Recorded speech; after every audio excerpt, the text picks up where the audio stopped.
On va commenter la paracha de Bamidbar, essayer de voir le lien qu'il y a entre la paracha de Bamidbar, celle qu'on a lue Shabbat dernier, et la feuille de Shavuot qui correspond au don de la Torah. On va essayer de voir c'est quoi le lien. On va commencer par Amidrash. Amidrash qu'on voit dans Midrash Rabbah, donc Bamidbar Rabbah, le deuxième chapitre.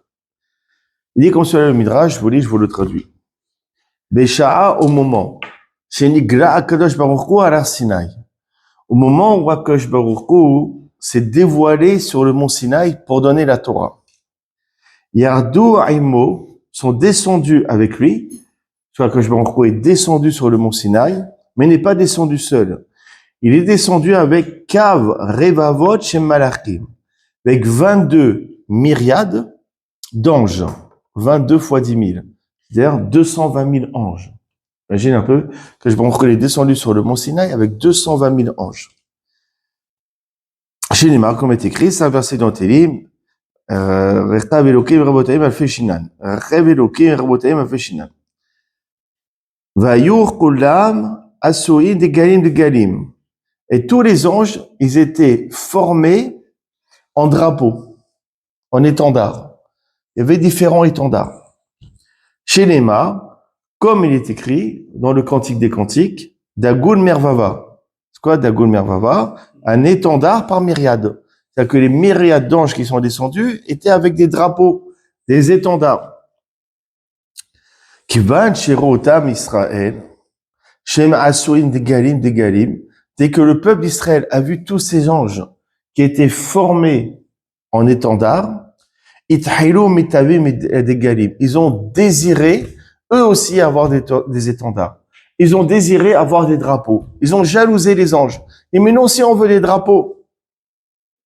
Ambrou, ils ont dit comme cela, les bénis Israël, Alvaï, car Kanoun Asim de Galim Kibotan, Alvaï, que nous aussi, nous soyons organisés par étendards comme eux. Verken ou Homer, comme ça il est écrit dans les Tehillim, Neranel Shatecha Vegomer, Ushem Elokenu Nidgol.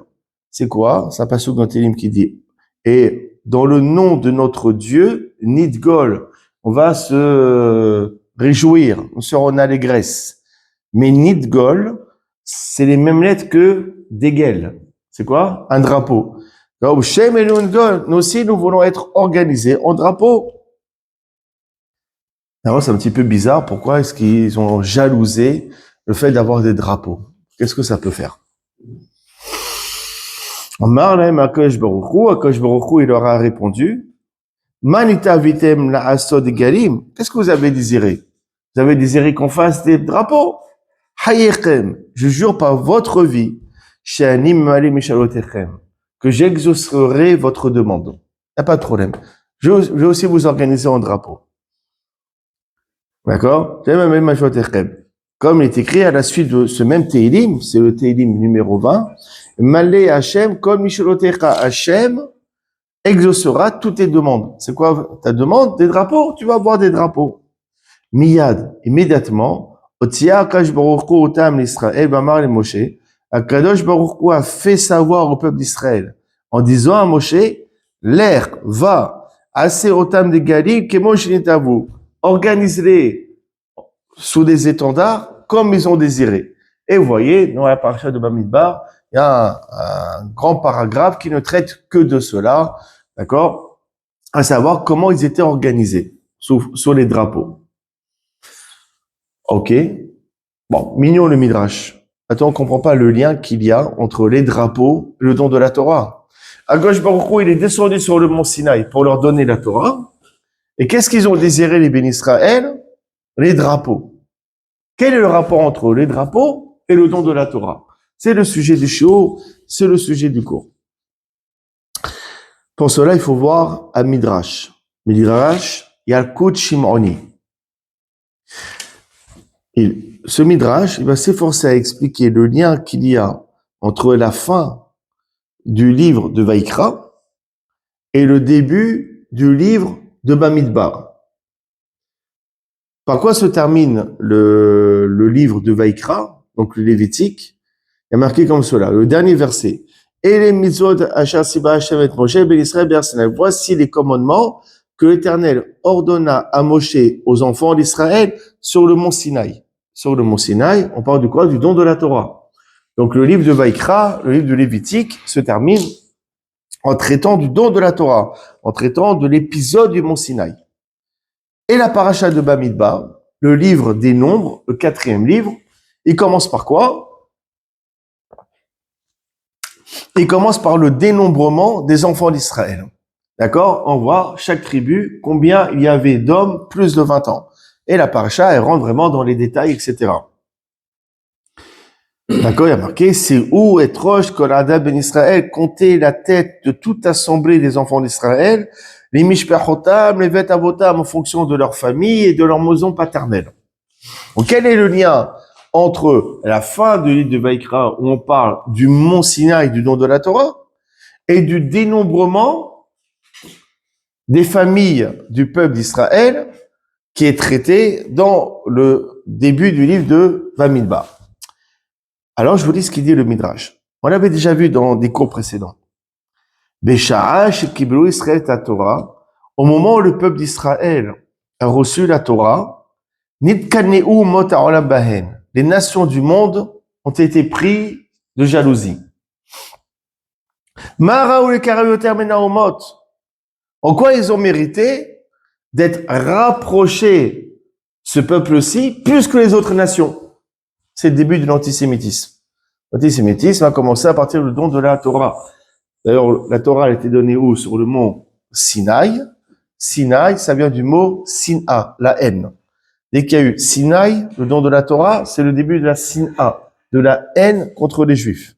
C'est-à-dire que l'antisémitisme ambiant qu'il y a, l'antisémitisme ambiant qu'il y a, qui est fréquent tout au long de notre histoire, qui est récurrent, ça vient en fait d'une haine inconsciente qui date depuis le mont Sinaï. C'est-à-dire inconsciemment, tous les antisémites, d'accord, inconsciemment, pourquoi ils nous détestent? Pourquoi eux et pas nous? Pourquoi eux, ils ont reçu la Torah et pas nous? Pourquoi eux, ils ont été rapprochés auprès de l'Éternel et pas nous? C'est inconscient. Faut tous les amener voir des psychologues. Si le psy fait bien son travail, c'est ce qui va être révélé. Alors, immédiatement, Satan, Akadosh Baruch Hu, il leur a fait fermer leur bouche. Reste poli. D'accord? Dieu, il leur a fait fermer leur bouche. Et vous êtes jaloux? Ok, on va voir ça. Amar Lahen, Dieu, il a dit à ces nations, amenez vos arbres généalogiques. Et après, on va parler. Chez Nehemar, comme est écrit toujours dans les Télim, Avul Adonai Mishpachot Amim. Amenez à Dieu les familles des nations. Ça veut dire quoi? Amenez à Dieu vos arbres généalogiques. D'où vous êtes formés? C'est quoi l'origine? Comment votre nation elle s'est formée? De la même manière que mes enfants, que le peuple juif a amené à Dieu leur dossier, leur arbre généalogique. Comme il est écrit, Vaïtia Ledou al Mishpachotam. Ils ont donné naissance en fonction de leur famille. C'est-à-dire qu'au moment du don de la Torah, chaque juif, on savait qui était son père, qui était sa mère, d'où il venait, qui était sa tante, qui était sa sœur. C'était clair. Vous aussi, vous jalousez le peuple d'Israël. Mais vous aussi, amenez votre arbre généalogique. Tandis que eux, c'est le bazar. Amon, Moab, le père, il est parti avec la fille. Édom, l'autre, il est parti avec la concubine de son père. On ne sait pas si c'est sa sœur, ou si c'est sa mère, ou si c'est son fils. Les tarbila total. D'accord? Les qar, c'est pour cela. Mais Na'am berosh sefer hazeh achar mitzvot. Pour ça, maintenant, on voit le lien. À la fin de Vaïkra, on parle du don de la Torah du mont Sinaï. D'accord? Immédiatement, les nations du monde ont été jalouses. Immédiatement, on commence le 4e livre de la Torah par le dénombrement des familles d'Israël. Pour dire, vous aussi, montrez d'où vous venez, montrez votre arbre généalogique, de la même manière que mes enfants, ils ont fait. Mes enfants, on peut retracer d'où ils viennent, contrairement à vous. C'est ça le lien qu'il y a entre la fin du 3e livre et le début du 4e livre. Bon, sympathique aussi ce Midrash, mais il faut approfondir. Il faut comprendre quel est le lien entre l'arbre généalogique, d'accord, et le don de la Torah. Quel est le rapport? Et alors, même si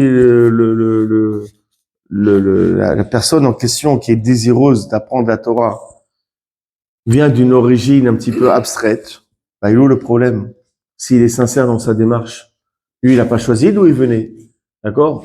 Et il atterrit dans ce monde avec des parents peut-être un peu tordus, qui ont fait n'importe quoi, et lui, on ne sait pas d'où il vient. Mais lui, il est pour quelque chose. S'il veut aspirer à la Torah, pourquoi il fermerait la porte? Quel est le lien? Il n'a pas choisi, lui, son origine. D'autant plus qu'il y a un principe qui est marqué dans les Pirkei Avot, deuxième chapitre. Il a marqué quoi? La Torah, Sheina Yerushalar. La Torah, ça n'est pas un héritage. Ça n'est pas ton héritage. Les gens, parfois, ils sont pas pratiquants. Mais ils disent quoi? Ils disent, moi, tu sais quoi? Moi, mon arrière-grand-père, c'était un grand rabbin au Maroc. Alors, c'était l'oncle de Baba Saleh, ou c'était... ils sont tous comme ça. C'est pas Baba Saleh, je sais pas combien de tantes il avait. Vous voyez, tous les Marocains, j'adore les Marocains, hein, les prenez pas mal, hein, mais ils ont tous de la famille de Baba Saleh. Je sais pas. Ah, vous savez, ma mère, elle était la sœur de Baba Saleh. Mon père, il était la tante de Baba Saleh. Je comprends pas, moi. Ça fait depuis Paris, j'entends des familles marocaines. Ils sont tous avec Baba Saleh. Mais je vous aime les Marocains quand même. Parce que ils sont, attention, je veux pas, moi, je les aime parce qu'ils ont une massorette. Ils ont une tradition qui est extraordinaire, qui remonte depuis le Mont Sinaï. Ils ont reçu une éducation juive unique au monde, d'accord, que dans le reste d'Afrique du Nord, on n'a pas reçu, d'accord. Ils ont appris la Hazanout et quelque chose d'extraordinaire. Mais Istama, à chaque fois, on est descendant de tel ou tel rabbin. Oui, mais toi, t'es quoi, toi, en fait? La Torah, c'est pas un héritage, c'est pas parce que ton père ou ton grand-père était rabbin que toi, ça t'exemple d'étudier la Torah. Ça veut absolument rien dire. D'un autre côté, on peut venir d'une famille non religieuse et sortir un rabbin, etc. Donc, finalement, la Torah, ça n'a rien à voir avec la généalogie, ça n'a rien à voir avec l'origine de la personne. Alors, c'est quoi ce midrash? Il dit, montrez-moi votre origine pour savoir si je peux vous donner la Torah. Mais depuis quand la Torah dépend de l'origine? Hein, il a compris ce midrash. Alors, pour ça, on va voir un beau commentaire, Harav Akadosh mais Afta, dans Oev Israël, et on retrouve le même commentaire, d'accord, dans Kedushat Levi de Rabbi Levi Yitzhak Barditchov. Il donne un chidush extraordinaire.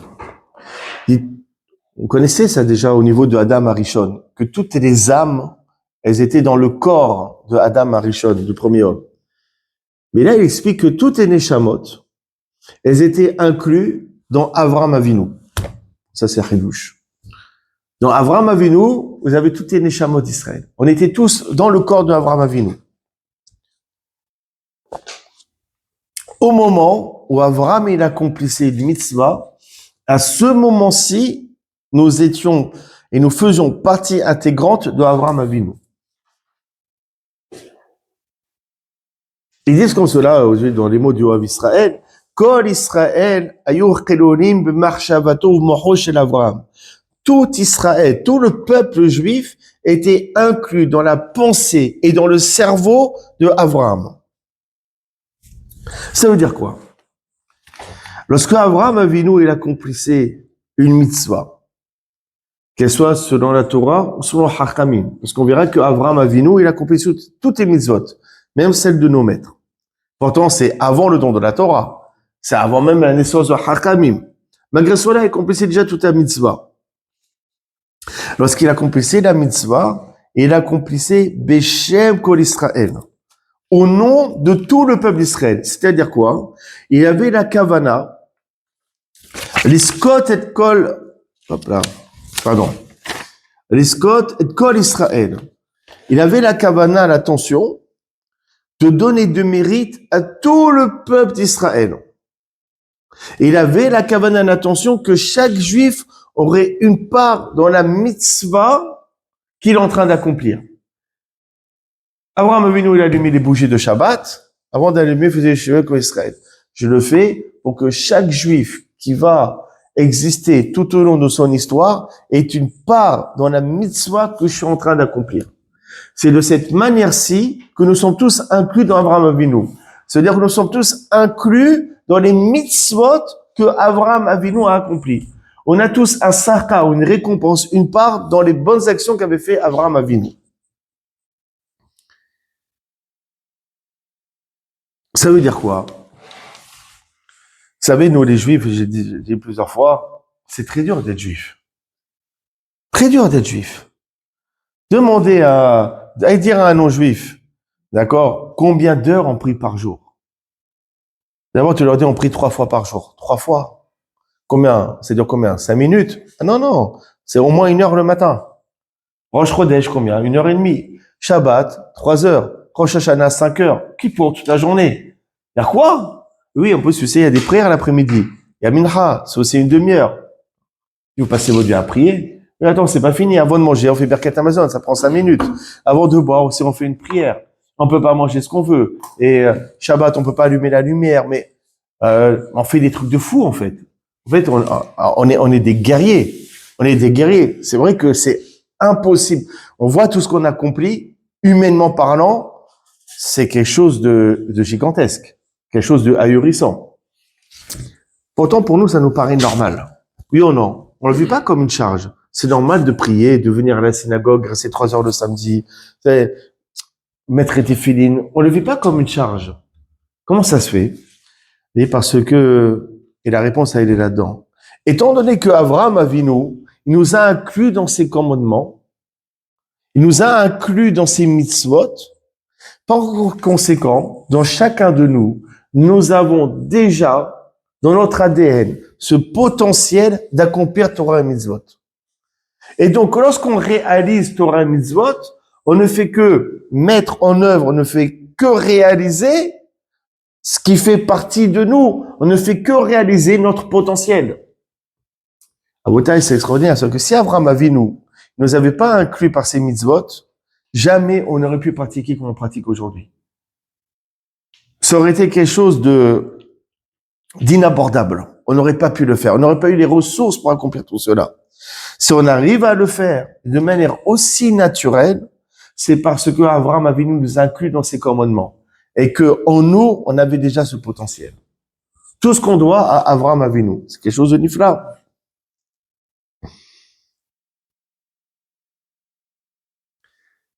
Et ça, c'est ce qu'il dit Eliyahu Hanavi. Dans Tana d'Eliyahu, ce sont des braïtot, des enseignements du prophète Eliyahu, qui dit comme cela. Les fiqar, c'est pour cela. Haïti Omer, je disais, chez Kol Ham Israël, Hayab Lomar, chaque juif, homme comme femme, a l'obligation de dire Matai Yagiu Maasai, les Maasé Avotai. Quand est-ce que vont arriver mes actions au niveau de ceux de mes ancêtres, Abraham, Israël et Yaakov? Chacun, il doit dire, quand est-ce que je vais arriver au niveau de Abraham, Israël et Yaakov? Quand est-ce que j'aurai les mêmes actions qu'eux? C'est quoi le sens? Chaque juif, il doit se dire, en fait, quand est-ce que je vais réaliser le potentiel qui est en moi, qui tire son origine de Abraham et de Israël et de Yaakov? Parce que Israël et Yaakov aussi, ils incluaient tous les juifs de l'histoire à travers de bonnes actions. C'est ça. On va pas devenir comme Abraham, Israël et Yaakov. On n'a pas ce niveau-ci. Mais quand est-ce que je vais exploiter le potentiel qui est en moi, qui tire son origine de Abraham, Israël et Yaakov? Comme ça, il faut comprendre ce midrash. Il faut comprendre cet enseignement de Eliyahu Hanavi. Et c'est ce qu'il dit le passouk. Il y a un passouk qui dit comme cela. Qui est da'ativ, car je l'ai connu. Dieu, il parle de Abraham. Je l'ai connu. Ça veut dire quoi? Je l'ai connu, ça veut dire je l'aime. J'aime Abraham. Pourquoi j'aime Abraham? La suite du verset. Parce que il ordonnera à ses fils et à sa famille d'être fidèles à moi. Pourquoi j'aime Abraham? Parce qu'il va ordonner à sa famille de me rester fidèle. Asher Yetzavé, ça veut dire qu'il va ordonner. Mais Yetzavé, il y a une autre traduction. C'est de l'araméen. C'est quoi? Savata, en araméen, ça veut dire réunir. Je l'aime parce qu'il va à Asher Yetzavé. Il réunira. C'est quoi il réunira? Il réunira ses actions, ses bonnes actions, ses mitzvot, aux bonnes actions, aux mitzvot, réalisées par les autres juifs de l'histoire. C'est-à-dire, il a su associer dans ses mitzvot le reste du peuple juif. C'est pour ça que je l'aime. Et la suite du verset, c'est pour cela qu'ils garderont, les descendants d'Abraham, le chemin de l'éternel. Pourquoi les Juifs tout au long de l'histoire, ils vont rester fidèles au commandement de l'éternel? C'est parce que Abraham Avinu, il nous a inclus dans ses bonnes actions. La Charit savait, il nous a rattachés à lui à travers ses bonnes actions. C'est chidouche, ça. Jamais on a entendu une telle chose. D'accord? On va creuser, on va continuer à creuser. Il y a Gemara, dans Yoma, Kafhet, Kohar, page 28. On dit qui aime Avraham Avinu kol la Torah kula. On dit que Avraham Avinu, il accomplit toute la Torah. Et la question qu'on se pose, mais la Torah, elle n'était pas donnée. Comment il peut accomplir la Torah, tandis qu'on ne sait pas il y a quoi dedans? Elle n'a pas été donnée, elle n'a pas été révélée. Comment il peut accomplir la Torah? Kacher, Tefilin, Nida. Non, ça n'a pas été donné, ça n'a pas été révélé. Comment il peut accomplir quelque chose qui n'a pas encore été donné? Alors pour cela, il faut répondre à une autre question. Et voir que c'est lié. Vous savez, dans la Haggadah, au moment où tout le monde dort, d'accord, tout le monde en a marre, d'accord, il y a un passage qui nous fait tous réveiller. C'est quoi? C'est Dayenu. Dayenu, ça réveille tout le monde. Après, on fait Dayenu le jingle. D'accord? Ah, monsieur Seton, c'est vous, monsieur Jingle. D'accord? C'est quoi Dayenu? On cite tous les bienfaits que Dieu nous a fait. Et on dit, Ilou kevanu lifnei har Sinai, on dit, si nous avait rapproché devant le mont Sinaï, sans nous donner la Torah, Baruch Hashem, c'est suffisant. C'est nul, ça. Dayenu. Quoi, Dayenu? On est devant le mont Sinaï, on va aller sur le mont Sinaï. Bon, ça y est, c'est bon, prenez des photos, et on repart. Et alors? Le but, c'est la Torah. Mais non, si on était devant le mont Sinaï sans recevoir la Torah, Dayenu, Baruch Hashem, c'est très bien déjà. Pourquoi? On est venu pour faire du tourisme, quoi? Qu'est-ce qu'on s'en fout d'être devant le mont Sinaï si c'est pas pour recevoir la Torah? Qu'est-ce que ça veut dire, ce texte-ci? Alors, il y a deux explications. Deux très belles explications. Alors, le Al-Sheikh HaKadosh, il explique comme cela. Il dit, il faut savoir, ça c'est une Gemara de Maserhet Shabbat, page 146. Lorsque le serpent, on revient à la faute originelle, il a fait fauter Hava, alors il a mis en elle, et dans toute sa descendance, donc dans toute l'humanité, la Zohama du Nahash. C'est quoi l'impureté du serpent? Il y a une impureté, d'accord, qui se transmet depuis la faute originelle. Mais au moment du don de la Torah, au moment où les bénis Israël se sont rapprochés du mont Sinaï, cette impureté du serpent, cette Zohamat Anahash, cette impureté du serpent, elle les a quittés, elle a disparu. C'est marqué Israël, Shamdo Alar Sinaï, parce qu'à Zohamatan, le peuple d'Israël qui sont tenus sur le mont Sinaï, leur Zohama, leur impureté, elle est partie. Par conséquent, s'il n'y a plus cette impureté du serpent, alors on a une clairvoyance spirituelle. Nous avons une vision spirituelle des choses. C'est-à-dire que chacun était devenu prophète. Par conséquent, en étant prophète, alors on peut prophétiser et savoir ce qui sera marqué dans la Torah, parce que nous sommes prophètes.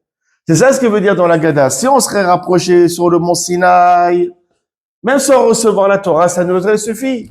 Pourquoi? Parce qu'arrivé à proximité du mont Sinaï, l'impureté du serpent nous a quittés, nous sommes tous devenus des prophètes, et donc par prophétie, on aurait pu deviner ce qui a marqué dans la Torah. Donc même si on nous a donné la Torah, on aurait deviné ce qui a marqué dedans.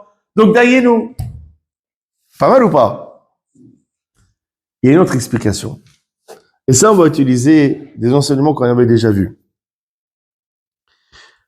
Dans Zohar Hadash, il explique combien. Il explique cela. Il dit, il y a combien, normalement, de lettres dans la Torah? On l'a vu plusieurs fois. 600 000.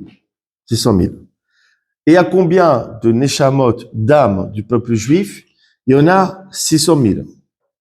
D'accord? Et ça, on le voit dans le mot Israël, on l'a vu plusieurs fois. Israël, c'est les rachetés votes.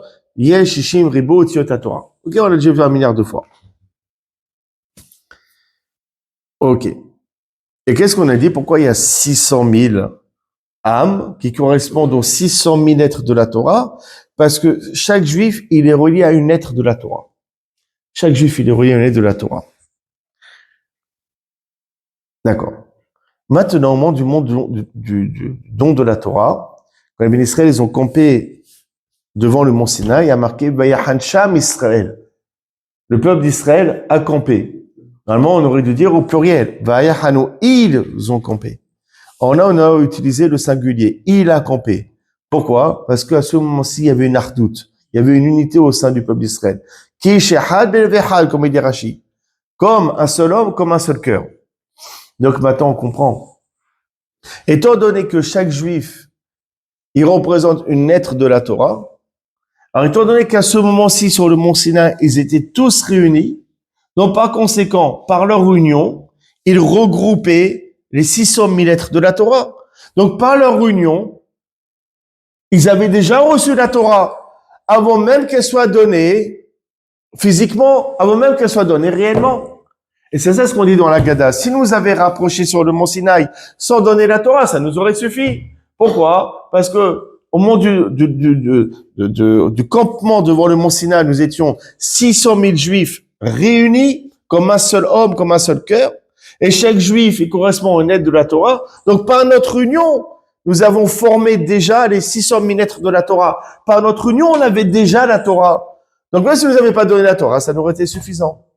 C'est pas mal ou pas? Un douche extraordinaire aussi.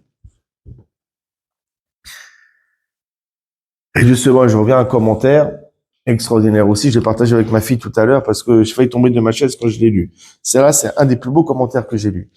Celui de Arugat Abossem. Prenez de l'eau, hein, monsieur Dama. Voilà. Vous avez des verres ici. Arugat Abossem, il dit comme cela. Il dit, je vous lis dans les mots. Sha'an matan Torah, niftehu shamaim. Au moment du don de la Torah, les cieux se sont ouverts. Veraou à Torah ketuva be'esh shahura aga be'esh levana. Et ils ont vu la Torah écrite d'un feu noir sur un feu blanc. Ve'kol echad ve'echad ikir shoraj shmato b'shoraj shmato shel chavero. Et chacun y voyait sa racine. Il voyait toute la Torah écrite en feu noir. Chacun il disait, mais ça c'est ma lettre. Ça c'est ma lettre à moi. Ma neshama, elle est reliée à cette lettre. 600 000 âmes, 600 000 lettres, n'oubliez pas. Et chacun il a vu, et ça, mais ça c'est ma lettre, c'est la lettre par laquelle ma neshama, elle est reliée. Et toi Didier, c'est quoi? Je vois que toi t'es relié à cette lettre. Chacun il voyait quelle lettre il était relié et celui de son ami. Be'ezorot umerumaz umkuvan. Qu'est-ce qu'ils ont dit? Itiatsevou les matay yardav. Vous savez, vous connaissez Fort Boyard? Ouais? D'accord. Vous savez, à la fin, là, il y a un grand échiquier, ils doivent écrire une lettre, des lettres. Chacun, il se positionne pour former le mot. Ils ont fait pareil au moment du don de la, au moment du don de la Torah. Itiatsevou les matay yardav, ils se sont réunis ensemble, chez Mechovanim Mamash, Kefimash Nistafu Atotemala. Et ils se sont placés en fonction du texte de la Torah. Ça veut dire quoi? La Torah commence par Bereshit. On dit toi, Reuven, toi t'es lié à la première lettre de la Torah, bête de Bereshit. Tu te places en premier. Toi, t'es relié à la lettre Resh de Bereshit. Tu te mets à côté. Toi, tu es lié à la lettre Aleph de Bereshit. Tu te mets en troisième position.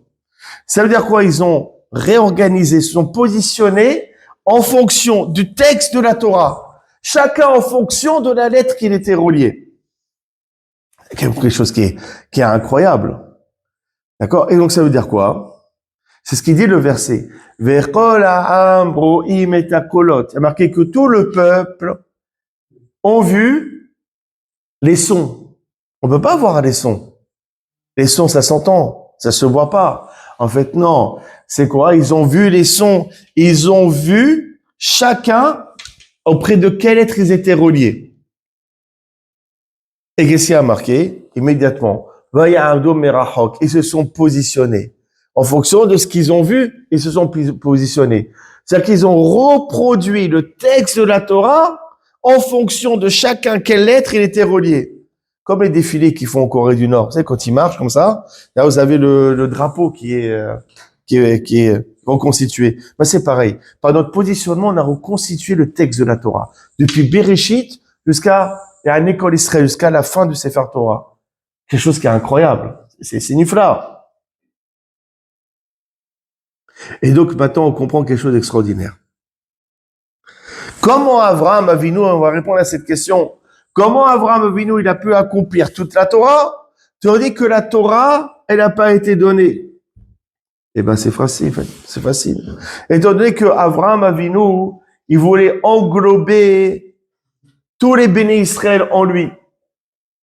Donc, il englobait en lui quoi? Les 600 000 âmes d'Israël. Et comme chaque âme était reliée à une aide de la Torah, par conséquent, par rapport aux 600 000 Neshamot d'Israël qui étaient inclus en lui, Abraham Avinu pouvait reconstituer les 600 000 lettres de la Torah et par conséquent, connaître les mitzvot à accomplir. Pour ça qu'Abraham Avinu, il a pu accomplir les mitzvot, il a pu accomplir la Torah avant même qu'elle soit donnée. C'est du lourd. Il inclut en lui les 600 000 Neshamot. Chaque Neshama, c'est une lettre. Donc, par conséquent, comme un puzzle, il a pu reconstituer le texte de la Torah et voir les mitzvot à accomplir. Quel tiroutz. D'accord? Ah, regardez. Et maintenant, on comprend ce que Akadosh Baruch Hu, il a répondu aux nations du monde qui étaient jalouses du don de la Torah. Et il leur a dit quoi? Et violu sefer Yochassin, amenez-moi vos arbres généalogiques. Keshem Shebanaim Evin, de la manière que mes enfants, ils ont amené. Ça veut dire quoi?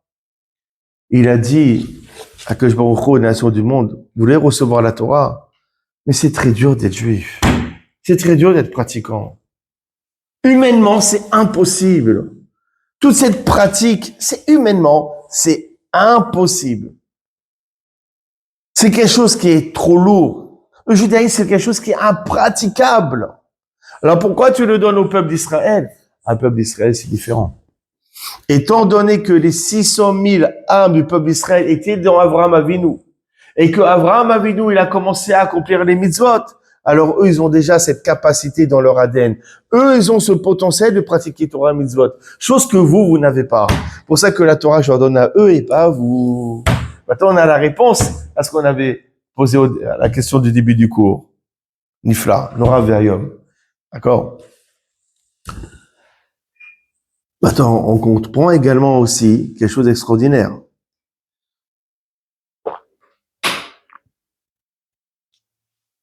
On dit que Dieu, il est descendu sur le mont Sinaï avec 200 000 anges. Je connais ces 200 000 anges. D'où ils sortent? D'où ils sortent ces 200 000 anges?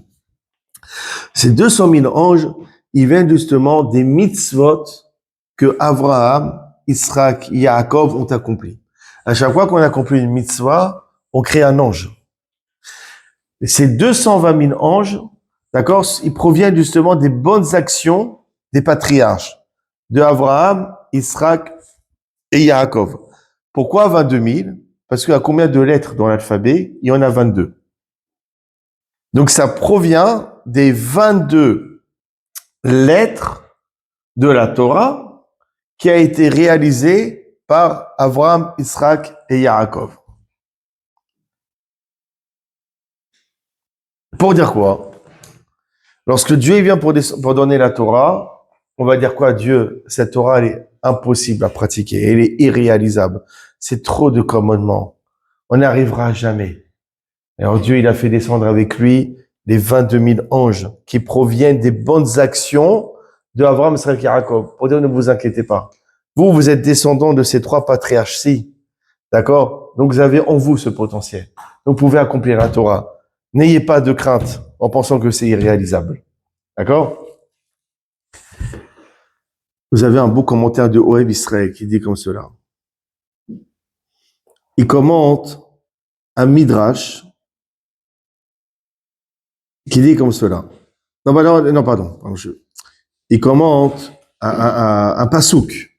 Vous savez, dans quelques semaines, Bezrat Hashem, dans quelques mois, on va étudier la paracha de Balak, où Bilam, il voulait maudire le peuple d'Israël et il ne pouvait pas. Dieu n'a pas donné la possibilité. D'accord? Il y a un midrash là-dessus qui dit comme cela. Ish adiglo beotot elvet avotam. Un midrash totalement incompréhensible. Il y a un passouk dans la paracha de Bamidbar, on a dit chaque homme, il devra camper sur son drapeau, sur son étendard. Beotot, en suivant, otot, c'est les signes. Il dit le midrash, atikre beotot et la beotiot. Ne lis pas beotot en fonction des signes, mais beotiot en fonction des lettres. Le mot otot, on l'a transformé en otiot. Ne lis pas signe, mais lettres. Les firama, Bilam, pour ça que Bilam, il a dit, Ma'ekov le kaboel. Comment je peux maudire celui que Dieu n'a pas maudit? Incompréhensible ce midrash. Quel rapport? Le façon qui dit, chacun, il devra camper en fonction de son drapeau, en fonction des signes. On dit, on ne parle pas de signes, on parle de lettres. Et après, on ramène que Bilam, il a dit, je peux pas le maudire. Quel est le rapport? Ça, charabia, on comprend rien. Alors, vous avez le Sefer Apélia, il explique comme cela. Il dit que sur les drapeaux, alors il y avait en tout, il y avait 4 drapeaux. D'accord? 4 drapeaux. Et sous chaque drapeau, sous chaque étendard, étaient réunis 3 tribus à chaque fois. Ouais. Il dit que les lettres des patriarches étaient inscrites dans les drapeaux, sur les drapeaux. Et il explique de quelle manière. Vous avez le premier drapeau, c'est celui du campement de Yehuda.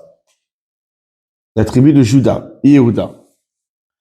Étaient inscrits dessus les premières lettres des patriarches.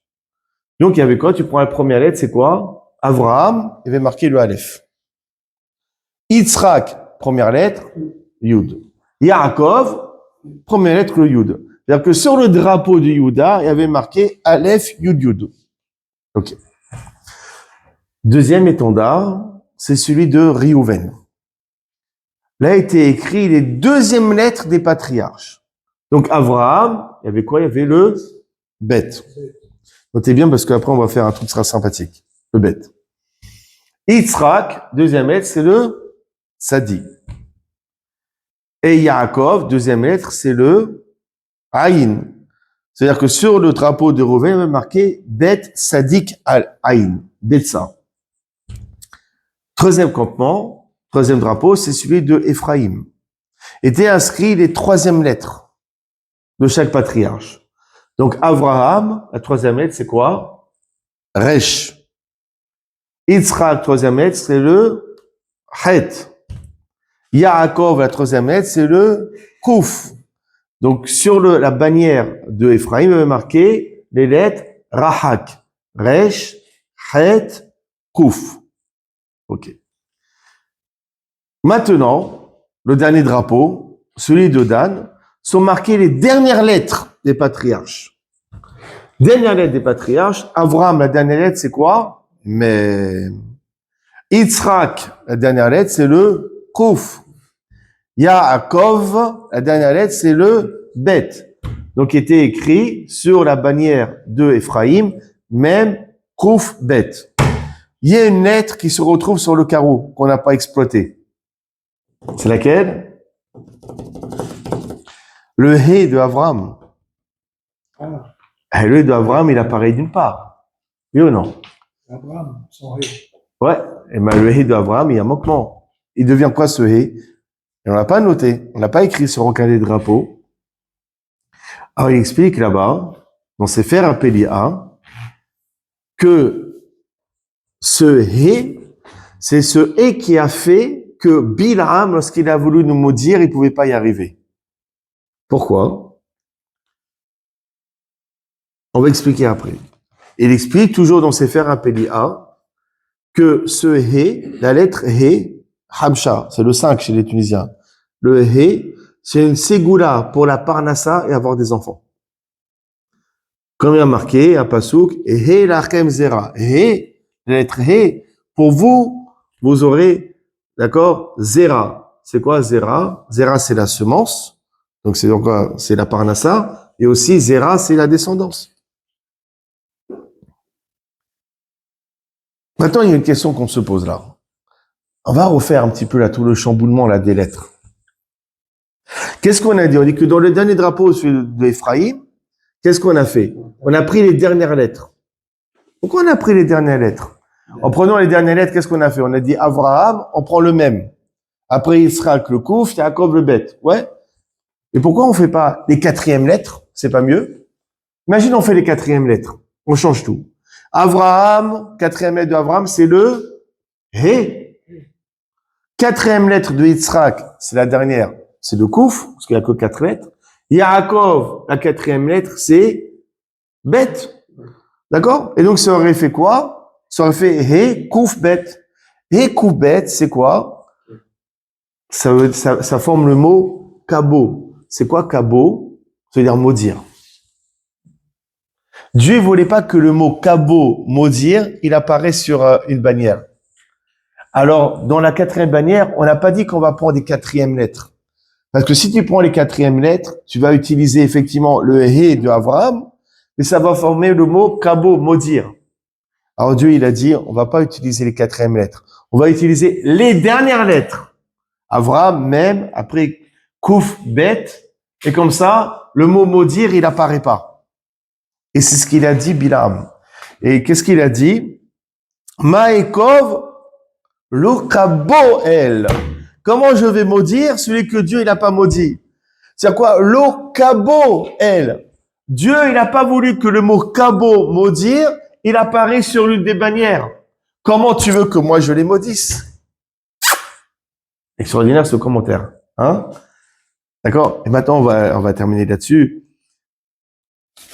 Et vous allez voir, tout va prendre un sens. Que sur les bannières sont inscrits quoi? Les noms justement des tribus. Et maintenant, on comprend pourquoi les bénis Israël étaient désireux d'avoir eux aussi des bannières. Parce qu'ils voulaient des bannières où les noms des Havot soient inscrits dessus. Ça veut dire quoi? Ils viennent pour recevoir la Torah. Mais Dieu, cette Torah, elle est trop difficile à accomplir. On n'arrivera jamais. Impossible.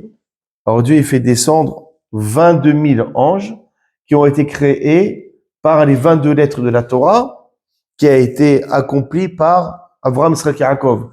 Pour dire, ne vous inquiétez pas, vous avez ça dans votre ADN. Vous avez ce potentiel à accomplir la Torah.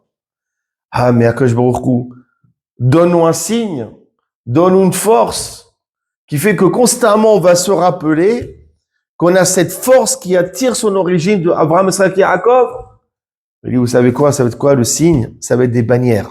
Des bannières. Et dans chaque bannière sont écrites les lettres des patriarches. Comme ça, à chaque fois, dès que vous avez un coup de mou, dès que vous allez vous décourager, dès que vous allez dire c'est trop difficile de pratiquer Torah Mitzvot, vous allez regarder ces bannières avec les noms de vos patriarches et vous saurez que vous avez cette force en vous. Cette force qui tire justement d'Avraham, Yitzhak, Yaakov. Et ils ont dit, ah, si c'est ça, on veut des barrières, on veut des bannières. Nous aussi, on veut des drapeaux. Nous aussi, on veut des étendards. Parce que ces étendards, ils vont nous rappeler que nous tirons notre force d'Avraham, Yitzhak et Yaakov. C'est pour ça qu'ils étaient désireux de cela. C'est Nifla. Tout le Midrash au début, il a pris un sens. Ça veut dire quoi? Là, on va recevoir la Torah à Shavuot. On va recevoir la Torah de nouveau. Et c'est vrai qu'on peut avoir des moments de découragement. C'est dur. C'est vrai. 7 heures à la prière. 3 heures de prière le Shabbat, l'étude de la Torah, la Gemara c'est difficile, c'est l'araméen. On serait amené à se décourager. Il faut savoir que non. Avraham et Yaakov, ils ont déjà œuvré pour nous. Ils ont déjà installé en nous cette force d'accomplir Torah Mitzvot. Vous savez, la Torah c'est une matière qui est à part. Si vous voulez être médecin, il faut faire médecine, oui ou non? On ne peut pas s'improviser médecin. D'accord? Il faut déjà avoir bien travaillé à l'école, avoir bien appris les langues, être bon en mathématiques, avoir peut-être une mention au bac, être déjà avoir grandi dans une famille un peu, d'accord, on nous stimule intellectuellement. Oui, d'accord? Il y a déjà une préposition à cela. Pareil pour être avocat ou autre, d'accord? Déjà une famille qui aime la culture, on va un petit peu au musée, où les études c'est quelque chose de sérieux, où les parents ils peuvent aider, etc. Autrement, c'est très difficile d'y arriver. Vous savez, la Torah, ça n'a aucun rapport. La Torah, on peut venir de nulle part. On peut venir d'une famille, pas religieuse, ou d'un endroit où il n'y a pas de culture, ou bien ne pas avoir fait de grandes études, ne pas être un grand intellectuel. on peut réussir dans la Torah. On peut réussir dans la Torah. Je vais pas me prendre comme exemple, d'accord? Ouais, je veux dire entre nous, hein, on est en famille. Moi, sur YouTube, on n'a qu'une centaine de vues, c'est pas beaucoup. Donc je peux parler. C'est quoi? Moi, j'ai pas de diplôme. Je parle aucune langue.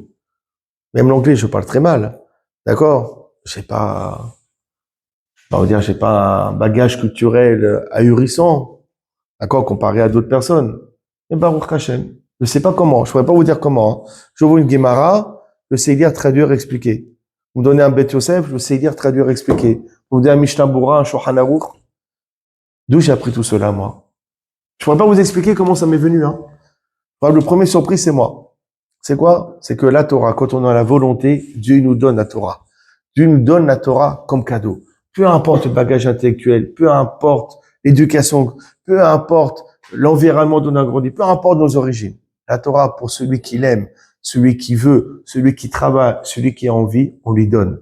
Pourquoi? Parce qu'Abraham, Isaac, Jacob, ils ont déjà préparé le terrain. Donc à méditer, la Torah a été donnée à tous à Botaï. On n'a pas le droit de dire, moi, j'étudie pas la Gemara parce que c'est trop compliqué pour moi, j'ai pas le cerveau. C'est pas vrai. La Torah a été donnée à tout juif. Chaque juif a le cerveau et la capacité de grandir en Torah et Mitzvot. Baruch Adonai Olam, Amen ve Amen.